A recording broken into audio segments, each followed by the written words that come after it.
Assalamualaikum warahmatullahi wabarakatuh. Alhamdulillahirabbil alamin.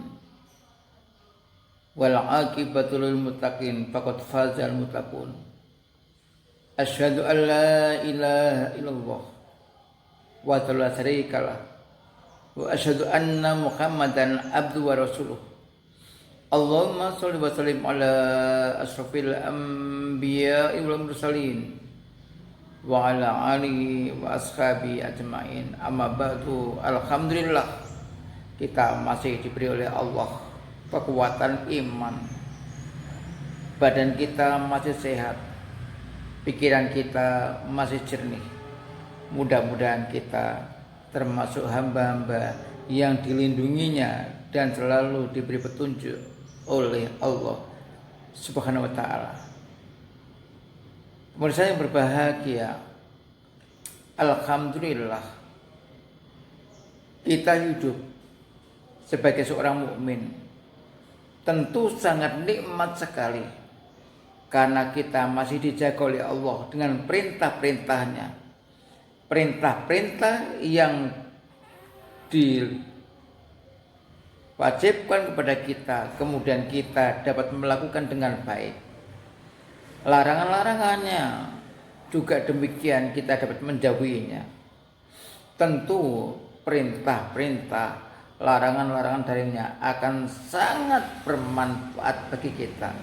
Dengan adanya perintah dan larangan itu, sekali lagi sangat bermanfaat bagi kita agar kita selalu menjadi orang-orang yang selalu berjalan di atas yang benar. Allah Subhanahu wa ta'ala berfirman dalam surat Al-Adiyat ayat 6.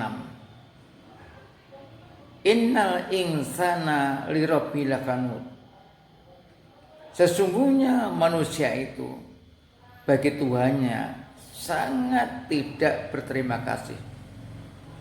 Lihatlah, banyak orang-orang yang punya kelebihan, bahkan mengumpulkan kelebihan-kelebihan itu dengan bentuk harta, mengumpulkan harta, jabatan itu khawatir diganti orang lain.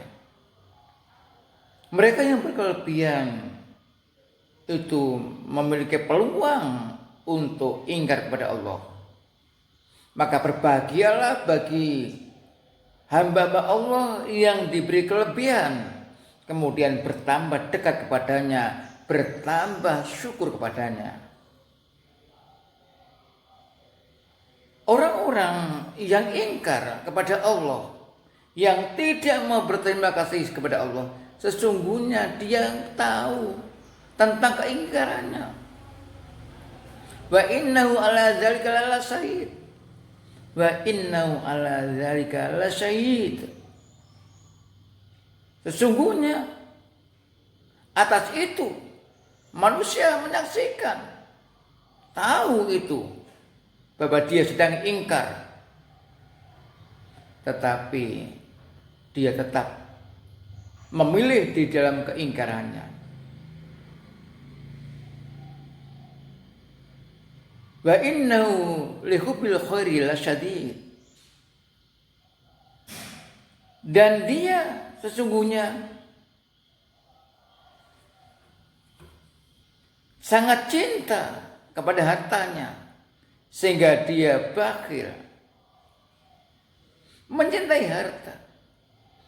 Oleh karena itu tidak perlu kaget, tidak perlu heran.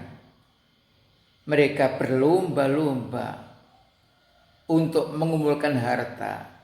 Mereka berlomba-lomba untuk mengekalkan kekuasaannya. Padahal kekuasaan manusia itu ada batasnya.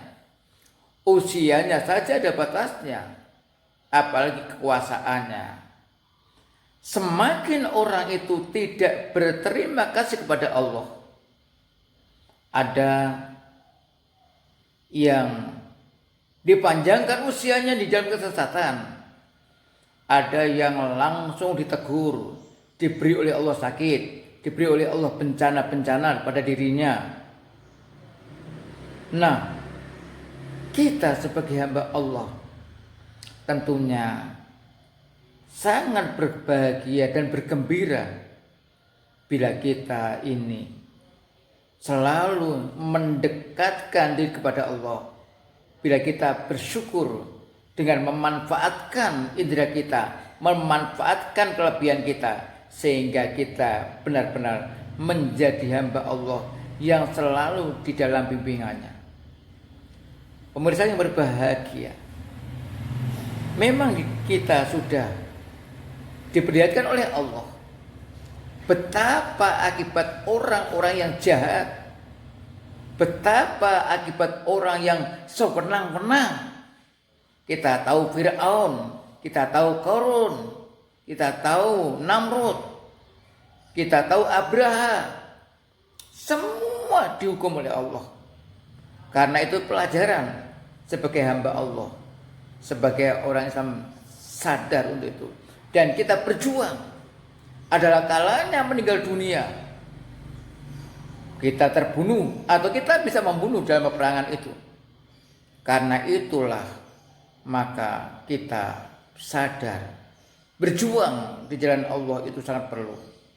Kita doakan saudara-saudara kita yang berada di Palestina untuk membela diri akan mendapat pertolongan Allah SWT, bahkan mendapat pertolongan dalam bentuk bantuan-bantuan, kekuatan, bantuan-bantuan logistik dari saudara-saudara muslim. Demikian yang dapat saya sampaikan. Mudah-mudahan kita termasuk hamba Allah yang bersyukur, hamba Allah yang sadar bahwa kita nanti akan dibangkitkan dan diminta pertanggungjawaban, dan apa-apa yang kita lakukan itu akan ditanya oleh Allah Subhanahu wa taala. Wassalamualaikum warahmatullahi wabarakatuh.